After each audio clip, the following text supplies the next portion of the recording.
আসসালামু আলাইকুম গাইস, কেমন আছেন আপনারা? আপনাদের জন্য আজকে আমি নিয়ে এসেছি একদম নরম তুলতুলে কলিজা ভুনার রেসিপি। কড়াইতে পরিমাণ মতো তেল গরম করে দিয়ে দিচ্ছি পেঁয়াজ কুচি। পেঁয়াজটাকে আমরা হালকা সোনালী করে ভেজে নেব। পেঁয়াজ নরম হয়ে এলে যোগ করে দিচ্ছি আদা রসুন বাটা।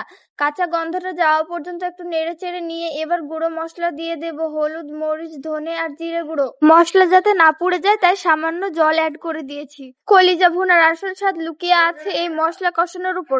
চুলার আঁচ মাঝারিতে রেখে মশলাটাকে ততক্ষণ কষাবো যতক্ষণ না তেল উপরে ভেসে উঠছে। মনে রাখবেন, কলিজা রান্নার শুরুতে বেশি জল দেওয়া যাবে না, কারণ কলিজা থেকে এমনিতেই কিছুটা জল বের হবে। এবার ঢাকনা দিয়ে ঢেকে দেবো 5 মিনিটের জন্য। কিছুক্ষণ পর দেখুন কলিজা থেকে জল ছেড়ে দিয়েছে।